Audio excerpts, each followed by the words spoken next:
Good evening. Today is August 4th, and we are going to be having a very important discussion on the Great American Comeback and what we're seeing as the very explosive turning point of President Trump and his now past his first 100 days, his first 6 months here, and we are on a roll in terms of the investments in President Trump keeping his promises of making the United States a manufacturing superpower and bringing back the true spirit of what this nation was founded on by our founding fathers, the idea of what our American Republic is.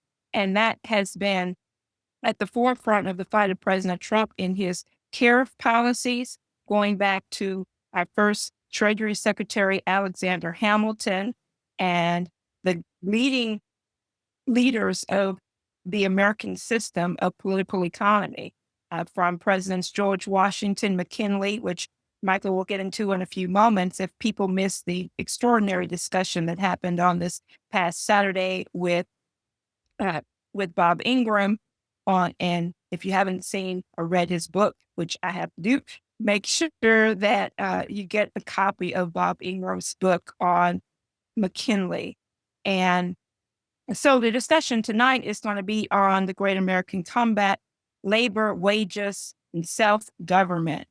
But I wanted to also pay tribute and remember that today, in the context of the great trade agreements and deals and the tariff deals that President Trump has been making, this harkens back to the role and the work of our first Treasury Secretary, Alexander Hamilton. If people didn't know, Trump also mentions this on his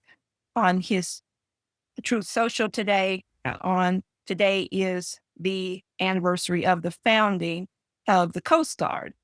And I just want to say a little bit about the Coast Guard because most people recognize them as going out and patrolling and saving people in terms of the ocean ways. But it was first actually authorized in 1790 by the U.S. Congress, by the first U.S. Congress, and it was to construct 10 vessels to patrol the U.S. ports. And this would patrol ports from Massachusetts up to Georgia.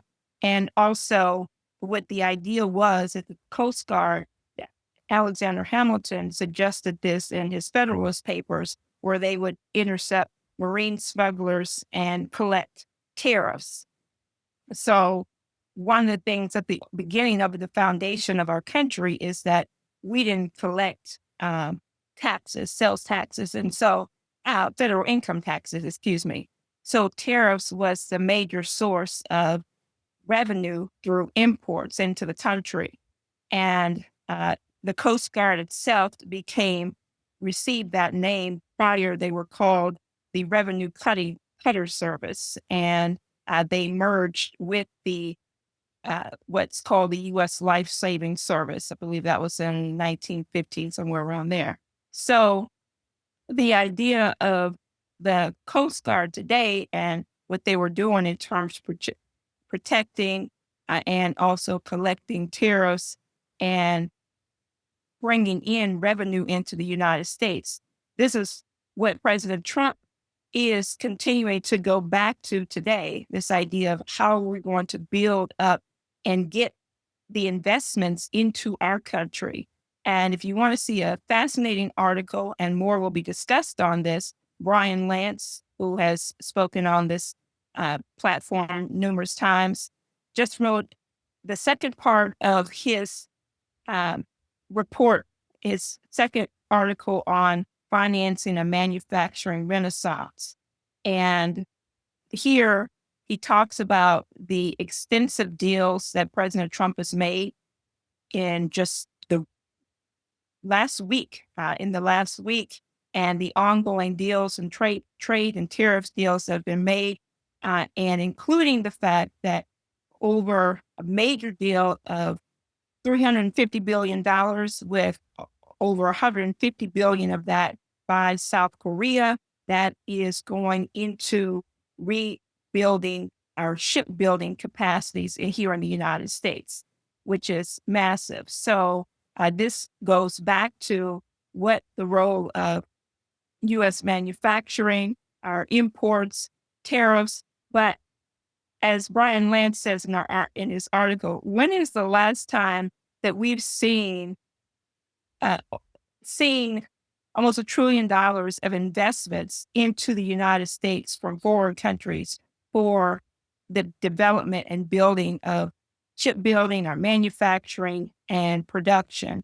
So we're going to be discussing this a lot more on the question, as I said, of the great American comeback, because we are absolutely there and looking at what President Trump is in the middle of unleashing as we enter into the year, entering into the 250th anniversary of the founding of our republic, of our nation, and what that great celebration and victory is going to look like with the rapid developments that are coming forth under President Trump. So with that, let me turn it over to Michael and we'll get the discussion going. Great. Thanks, Keisha. All right. So tonight's discussion might seem a little bit different. It's not taking up a lot of maybe the common news references. I do want to say one thing before we start, though, which is that the Pam Bondi, the Attorney General, has impaneled a grand jury. We don't know where. We don't know under which prosecutor. It's likely not in Washington, D.C. If it were, that would be a grave mistake. It's likely in Florida. And we don't yet know who the prosecutor is. It's someone probably already Senate confirmed, but we'll find out more details. But it's a grand jury impaneled on Russiagate. And this goes to the criminal references that Tulsi Gabbard, as Director of National Intelligence, made. It goes to the criminal references that Kash Patel made. It stems from a special task force the Department of Justice established, I believe, on July 23rd. So it's been about 15 days, 2 weeks since they put together a task force, and they're now moving on a grand jury. So that's really important for many people who get caught up in Epstein and all these other questions. I had an interesting back and forth with someone today. The reality is that Epstein is like one honeypot operation. But the thing with Epstein is that you never get a sense of what's the political intention of it. Yes, it's to compromise politicians, but to what direction? You could potentially say the same thing on Russiagate, but yet it's embedded. One, it's to deploy a war against Russia. It's a deployment of NATO control, of British control over the U.S. presidency. It was launched by British intelligence and coordinated by British intelligence.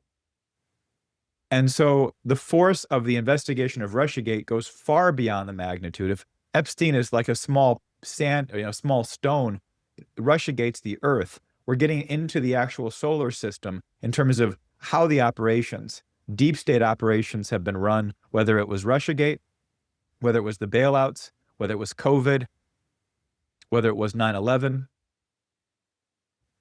This story is coming out, and if you haven't seen Barbara Boyd's video from today, she highlights some of this. She documents it even more from Saturday.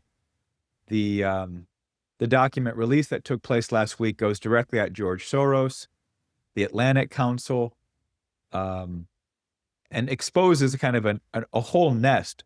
Hillary Clinton, Obama, Biden, the whole network, a totally choreographed conspiracy to basically take down Trump's presidency and try to stop his election. So that's big news. But part of the problem that we all confront in this incredibly insane and intense world of ours is that the news oftentimes focuses on all of the corruption. And even when we've won and we look at better media, and you've got better media sources now, different people covering different areas, but there is still an obsession over all of the crimes, corruptions, and what would be a way of putting it, kind of tragedies and travesties that are ongoing and occurring all the time. And we had this come up on the call last Monday, where a number of people are really, heart-wrenched over what's happening in Gaza with the children. Tucker covers this, a number of people do. the problem is that itself, whether even many of the people who are participating in this media environment know it or not, this kind of media coverage of all the problems, all of the corruption, and the worst is the kind of the clickbait fanatics who really push things like Epstein,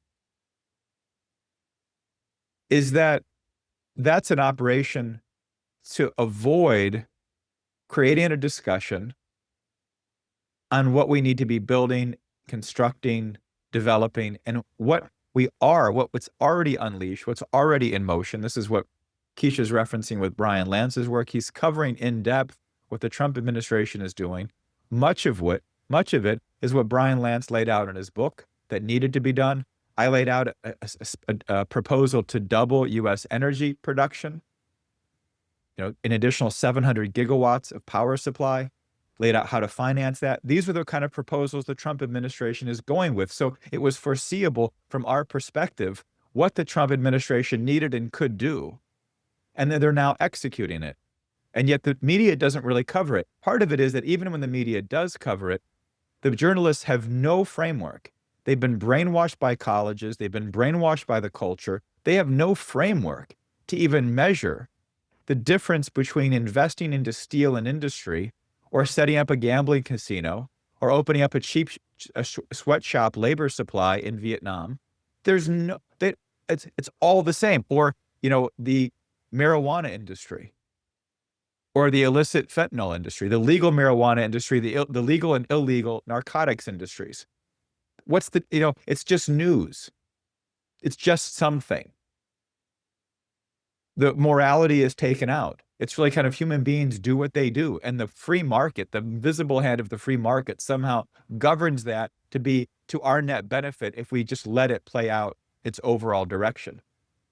That kind of thinking is a kind of madness. It is a kind of, I would call it a mental STD, but it's a kind of madness, a kind of insanity that is pervasive. And it's pervasive with people that think they have to look like they know what they're talking about. So you get this in mass within the media, within the normal average person who doesn't assume or have to posture that they know a lot. They don't think that way because it just sounds retarded, and they don't run their own lives that way. They don't educate their children that way. They don't run their business that way. But for people that have to act, the experts, the academics, the academy, the media, they all pretend, well, of course we know how the world works. And these are the things that are important and da-da-da-da. I say all of that because we have to kind of consider, and I think emphasize, not just the positive events that are happening, but what are we attempting to do here? You've all been, I'm sure everyone on this call has been part of projects, teams, endeavors, missions, military, business. When you were a kid, projects, whatever it might have been. When at some point, someone's got to come in and say, well, why are you doing this? What is the point? Because if you lose that sense, which oftentimes happens because you have the heat of battle and the various rush and other questions of life come in, and so you forget the why. But it's the why. There was a great famous series in World War II, Why We Fight, put out by Frank, what was his name? Frank Capra. Frank Capra. Yeah, I kept thinking Kafka, and it's like, it's not Kafka, Kappa. Frank Capra, the guy that did It's a Wonderful Life. Capra, yeah. Capra. Frank Capra, yeah. Capra, C-A-P-R-A. C-A-P-P-A, right? C-A-P-R-A, Frank Capra. Oh, Capra, Frank Capra. So that's Tony Papper in the background. He's there for assistance on these questions. But Frank Capra did a series of movies. He was the guy that did It's a Wonderful Life and Why We Fight. And it was on World War II. And it was reminding the American people of what are the principles we hold. Because Why You Fight will also instruct how you fight. It will instruct, say, Douglas MacArthur's strategy in the Pacific.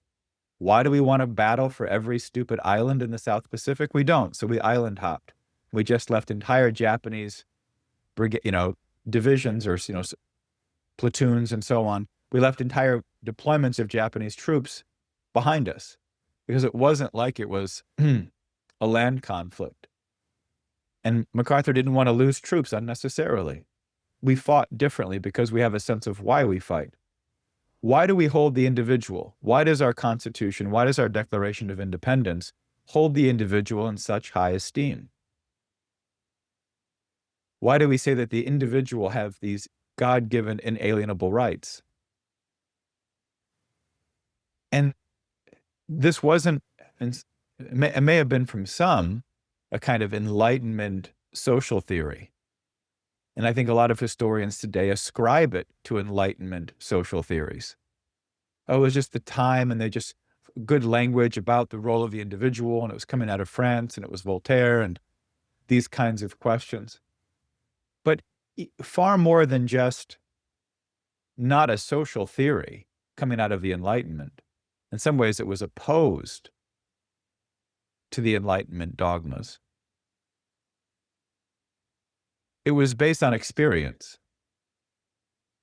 It was based on a hypothesis of the early settlements, the Pilgrims, the Puritans, and then subsequent other groups, and having to abide by a sense of self-government, which certainly lasted for the first 50 or 60 years of the colonies, and then things started to get more complicated with the crown and the crown's kind of control. But there was an embedded sense of self-government. And that is what we've been handed. There are two fundamental questions involved in Trump's and I would call the American Revolution of 2024. And the one we've discussed on this call frequently because it's been such a kind of surprising and significant part of understanding Trump's efforts, why Trump is focusing on this question of a Russian relationship and dialogue. And we've talked about it, and we talked about it in depth last week, which was structuring a new global trade and security system. And some of the fulcrum of that would be that U.S.-Russia relationship for myriad reasons. There's the basis for the other major powers confronting the degeneracy and corruption in Europe. I know some Cold Warriors. Some of you may be Cold Warriors. And you still may think, I don't think probably too many on this call, but it's possible, Europe is the good guy. That's the free world. And Russia is the corrupt despot. But Russia today is far more Christian and far more part of Western civilization. And the European Union, even by name, is far more akin to the atheistic, materialistic Soviet Union. It's an ideological construct. So there's various reasons. And that there's a potential, and this is part of America's, as Bob Ingram referenced it on Saturday night, America's manifest destiny, that we demonstrated by the power and strength of our economic development, by the kind of unleashing the talents, the industry, the manufacturing potential, the resources of our people, of our culture. We unleashed it. We've backed it. We drove it as much as possible. And we confronted the hypocrisies of slavery and the cheap labor policies of the South. And we've continued to try to challenge it. But we demonstrated by the end of the 19th and early 20th century, we were now the leading nation of the world at a time where there weren't many nations. And by the end of World War II, we were now the leading nation of the world, of a world now based on nation states. And at that point, we carried a special responsibility. If we had to continue to demonstrate, and we have not done that over the last 50 plus years, but we had the responsibility to demonstrate what it meant to be a nation state and how nation states could rapidly develop. Because the nations of Africa had still been colonies, largely dominated as colonies throughout the 19th century and into the first half of the 20th century. The nations of most of Asia were colonies. China had numerous colonies embedded in it. Most of the nation states existed in the Western Hemisphere. So I covered much of this last weak. But that's one major factor that we confront as Americans of intrinsic responsibility, that we have to demonstrate what it means to be a nation, our economic development, how you progress, how you advance, how you self-govern. Because that's the whole point, right? A nation state is not something governed by a foreign entity. It is that the people in some form, even if they construct a monarchy, various forms of government, they have to decide that, they have to comply with it, and then they have to rapidly develop in some way. They have to improve the quality of lives of their people, or perish, or those governments fail. And the people intrinsically have the power to replace those governments, as we made clear. That we brought to bear those principles to the world. That's the American exceptionalism.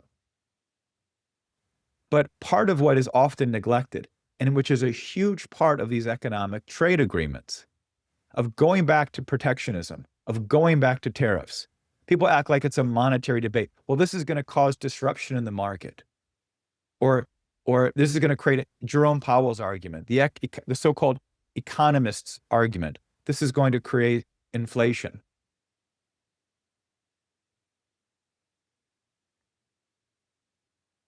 It's all money.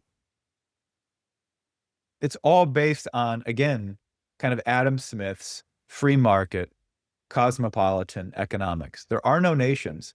There are just companies, entities, individuals trading.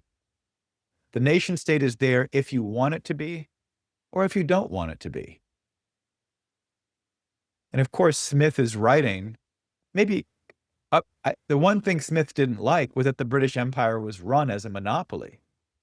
He thought there should be competition with the British East India Company. Not that there shouldn't be massive cheap labor, massive extraction of resources, massive stealing of wealth from people. Sound like the last 50 years in America? The massive looting of our wealth, of our industry, of cheap labor, of plunging people into poverty. It's the question of you need competition to do that most effectively. In the United States, the concept of self-government and economics have never been divorced. We never accepted this British ideological dogma. People like John Locke were ridiculed. Even during the colonies, when the Carolinas adopted John Locke's outlook, philosophy for a constitution, within a few years, and people despised it, and it was overthrown after 20 years because it was John Locke, the great liberal, because it was so archaic and feudal. Feudal as in feudalism. This is the great John Locke who supposedly wrote the U.S. Constitution and Declaration of Independence and influenced it. And yet in the 1690s, he's despised by people in the Carolinas. Just the lies that they've told us. Okay, so all of this is to kind of get to the main point, but to set it up so we understand the nature of what we're discussing here. In this country, you cannot separate the wages you pay people and the standard of living of your working class from their ability to effectively participate in self-government. If you make them work for less and less and less, if you ship industry and manufacturing overseas, if you effectively lower wages, talking to a friend today, he works for a large computer and semiconductor company, and they had $15 billion in profits. But the wages that people get there, the average engineering wage is not adequate to raise a family of four. So you have an engineer working at a major company, could be a mid-level engineer, not a top tier, maybe a top tier, they're fine. But a mid-level engineer at a major semiconductor company is not making a high enough wage to raise 2 children. Now, that's not a guy working at an auto plant. That's a leading engineer at a major semiconductor company. How are we supposed as a country to grow? How is that a family not making those wages, then working 2 jobs, supposed to instruct their children to prepare them to understand the nature and the principles and blessings of liberty and freedom and the responsibility, the civic responsibility of self-government? It doesn't happen. What happens? You send them off to school and hope that they're educated. And of course, the enemy, the George Soros, the NGOs, the cultural orientations, focus on, oh, we've got all these kids coming to school. Their parents are so busy working to just survive that we now get to educate them. And it wasn't like, if anybody's pretending that all of a sudden, just in the last 5 years, education went off the rocks, you really haven't been paying attention. I can say going back to my elementary school education in the 1980s, it was awful. Now I've shifted, I went from schools outside Chicago to schools outside San Diego, and the quality of education collapsed a lot. But it just showed that there was already serious problems on climate change, on social theory. These things were embedded. And that's certainly a solid 30 years ago of a real corruption in how we were educating the next generations. It's just now gotten to the point that it's so perverse. You have drag queens, showing kids about, very different kinds of sex when they're in elementary school. And it's just like, okay, something went wrong here. You have to raise the wages. So why? Why is a major company with $15 billion in profits not paying engineers enough to raise a family of 4 on just one income? So the mom can stay home. She can go get a part-time job, whatever. But the point is, it should be possible to do that. Well, why is that happening? Because we've set up a concept that what's more important is the stock market value of the company. So this is partly what protectionism is. Protectionism and tariffs, yes, they'll make money. Yes, they're good for deals. Yes, they protect industry. But do you notice that make deals, create revenue, an external revenue service, as Trump has called it, protect industries, important for national security. All of those things are as if somehow we're developing an engineering firm. We're trying to build a culture capable of self-government. We're trying to create a culture where people have the ability to lead the most powerful and beautiful nation ever created on Earth.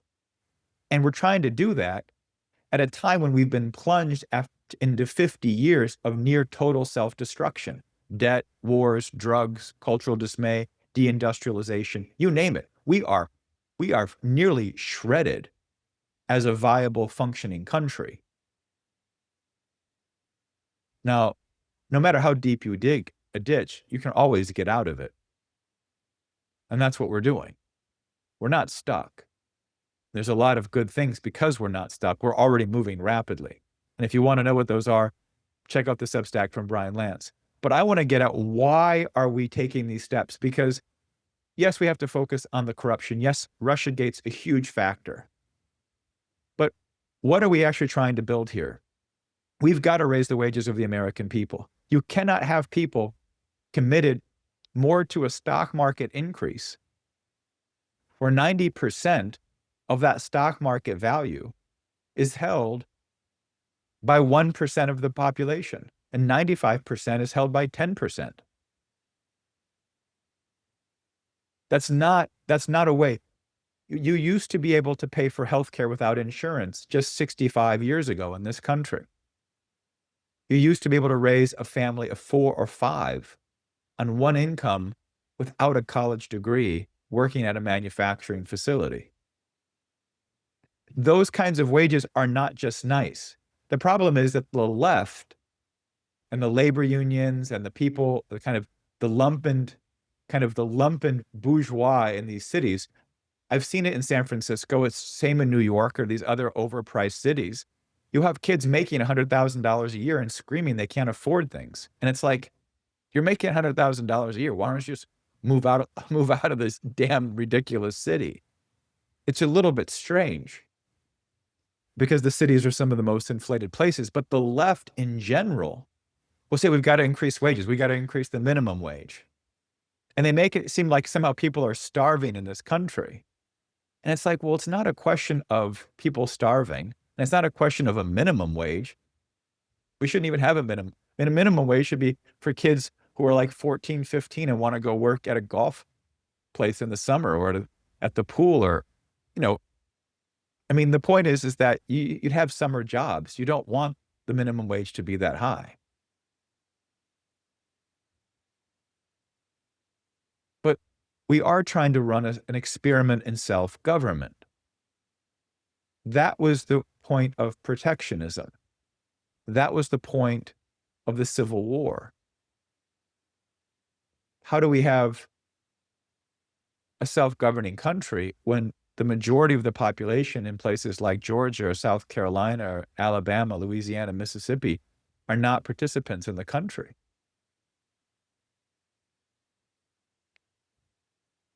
And when you get to these questions, one, you remind people what a republic is. Secondly, you remind people that the basis of this republic and the basis of self-government is the immortality of the human soul. It's not a materialistic construct of society or of identity. It is something eternal and immortal, which gives us these inalienable rights. So much of the discussion, so much of the economic discussion can get focused on industrial production, how much energy supply we need.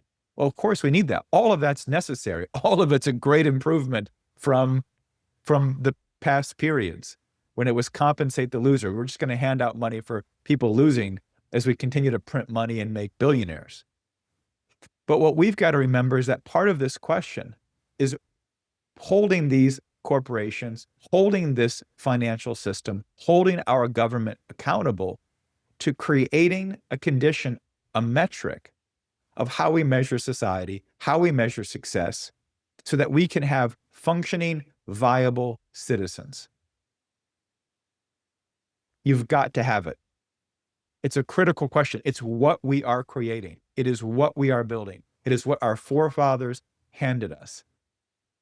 Now, this question of metric, of why we do these things, is not something, it's maybe abstract, but it's something that we've got to remember why we're engaging people. When you go to someone and say they're not political, I don't hate all this politics. Yeah, but it's a question of, you realize you're in a society of self-governing republic. Oh, but they give you this cynical argument. Look at the Epstein, look at the oligarchs. They're never going to release the files, and so on and so on and so on. And that's part of the cultural and political fight we're engaged in. And a lot of that cynicism, a lot of that despair has built up over 50 years. But the younger generations don't have it. And that's why this economic fight, that's why setting up protection is not simply to gain revenue for the country. It's not simply to leverage the consumer demand we have in the United States. All of these things are true. All of them are valid. In some cases, it's just complete tactical genius by President Trump to leverage things like American consumer demand. But the focus here is we've got to get the wages up of the American people, of the working class. You've got to employ people in those higher wages. You've got to create jobs where they're productive. That's the responsibility of policy. That's the responsibility of political leaders, to make sure that we're building the jobs, but that the wages we're going to pay in the United States are going to be higher than almost anywhere else in the world, because we're not just building a stock market. We're not just building a private equity class. We're building a public equity class. We're building a self-governing republic.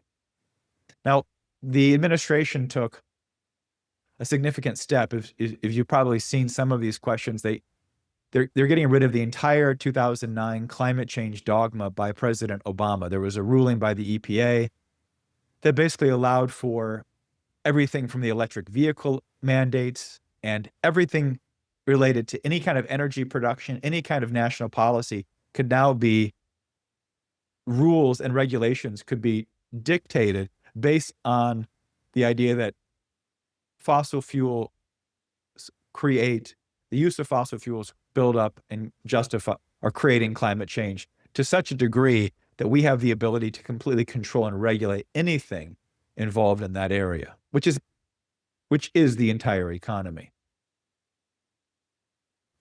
That rule has now been overthrown. Chris Wright has posted a paper by 5 scientific experts. I just heard about this today. It happened earlier last week.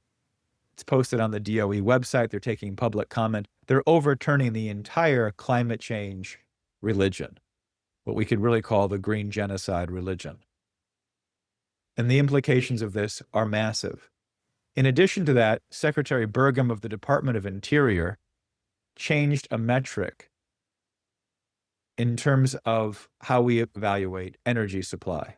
And this is really important because how we measure something is intrinsically tied to what we're intending to accomplish. If you just measure monetary profit, you really don't care if it's a whorehouse or a steel mill. The whorehouse might be able to make more money, especially if the steel mill closes. You'll find that the whorehouse can do incredibly well for a certain period of time, or a gambling casino will do incredibly well. And then it will do less well, but it might always make money because there's no steel mill. So everybody that worked at the steel mill now goes and gets, 20% wages, works at the casino. Not an uncommon phenomenon in human history. It's called dark ages. That's what we've been living in. And part of it is that we have not had metrics that were accurate to our success as a country. What Doug Burgum just brought into the Department of Energy was to make a distinction in terms of megawatts per acre.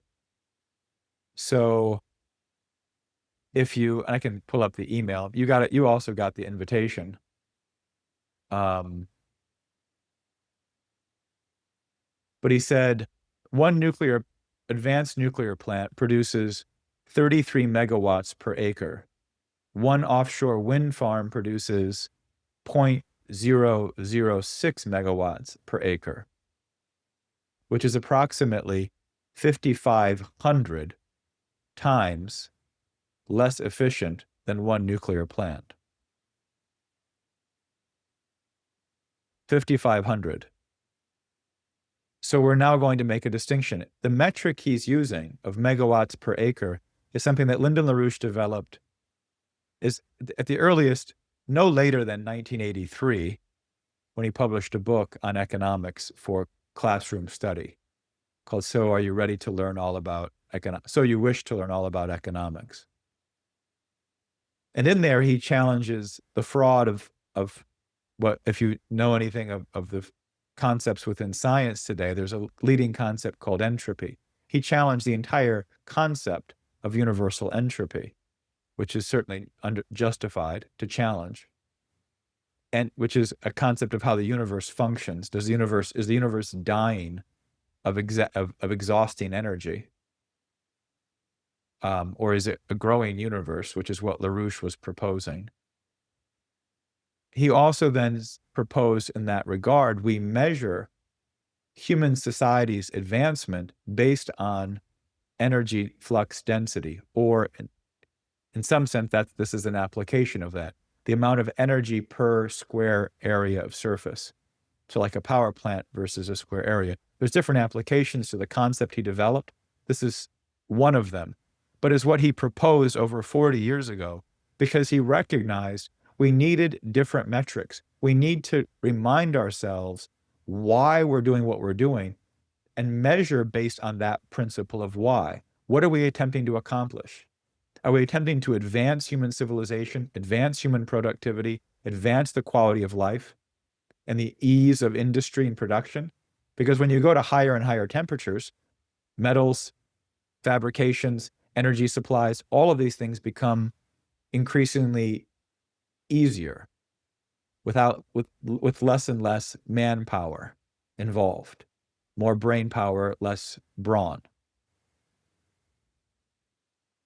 Measuring that kind of success is key. So he laid out as a basic concept that powers like wind or water were far less efficient than wood to coke, charcoal to coal, to petroleum, to nuclear, or nuclear fission to nuclear fusion. And there's a lot of discussion and investment into nuclear fusion. all this discussion on the AI race would actually be fundamentally changed in terms of the leading, the real space race. Many people want to compare AI to the new space race. I think these are a lot of people that have invested a lot in AI. They have something to gain by driving everybody else into investing into AI. From a scientific and economic and cultural standpoint, the breakthrough in the next degree of energy supply, like fusion, would be a fundamental revolution in the way human society can function. This is something Chris Wright, as Secretary of Energy, is driven to accomplish. He's in this field. He knows this technology. And then you could go even beyond fusion to concepts like matter, antimatter. I'm not trying to dive into it all. I'm saying these concepts that have been discussed as a part of a revolution in America to get back to the American principle of increasing the quality of life, the productive powers of the American worker, so we can have a self-governing republic, so that we can take on and destroy globalism, not just defend ourselves against it, but to tear down the globalist system and extend our idea of a republic, extend our idea of self-government, and make that viable for other nations, to show them, like you might show a little brother or sister, how they pick themselves up and get to work and build themselves into a viable, functioning part of human civilization. Not a victim, not stuck in a kind of impoverished condition, languishing for decades, but rapidly developing themselves as part of God's creation and their participation in it. These ideas have been there, and you're now seeing this kind of shift in metric, how we think about measuring energy supply, to eradicate the obsessions with wind and solar, and to continue to drive now towards real science and industry. So how we think about what we're doing is how the scientific process functions. Why are we doing this? What are we attempting to accomplish? How might we get there? How might we measure if we've done it or not? That's part of a scientific experimental dynamic. That same quality of thinking can apply directly to what are we doing politically? It's a quality of rigorous thinking within human society. Why are we engaging in this political debate? Is it to tear down every lying, cheating, pedophile bastard and Wall Street bankster? Can we just and corrupt politician and treasonous intelligence community official just tear them all down? If anybody's been involved in any kind of process where you start to tear down all the points of corruption, you quickly realize, boy, we might not have an organization left if we keep this up. I mean, everybody's a little tainted at some point. I mean, that's kind of what you end up finding. So you have to have a sense of mission of where we're going. And the question of self-government and the question of wages and protectionism and the trade deals and the investment, we've got to raise up the standard of what it means to be an American citizen again. And that means investing in the income, in the standard of living. And if you're going to skyrocket housing prices, and if you're going to skyrocket these other various costs with massive inflation, you've got to then raise the incomes of the American people. That may sound like a radical left insistence. In the political debate, it still gets framed that way. No, we've got to have profits in the companies, the shareholder values, the increase in the stock price. No, what are we trying to do? What are we attempting to accomplish? And at the core of that is build individuals and build families that can produce those individuals, because that's the only way individuals ever come into existence, who are capable of governing an advanced scientific and industrial nation like the United States today. And that's got to be our political commitment. That is very much the heritage of what our forefathers have handed us. And if we keep these two questions in mind, what we mean to the world and what we have to fight for within the American individual, we will never allow the open borders, the offshoring, the bailouts, the lockdowns, the forever wars to happen again, because we recognize how destructive, obviously, how destructive any of those are towards the actual quality of life, of mind, and of civic responsibility to the American people. These things weren't done because people didn't know. These policies were adopted specifically to target and destroy the quality of identity of the American citizen. And that's what we're defending. That's what we're protecting with protectionist tariffs. So anyway, that's what I wanted to say tonight. Hopefully you found that provocative in some way, and you're going to have a lot of great questions. So Keisha, why don't you jump back in here if you're up to it? Keisha's got a little bit of a neck kink. And we'll see what people are thinking tonight.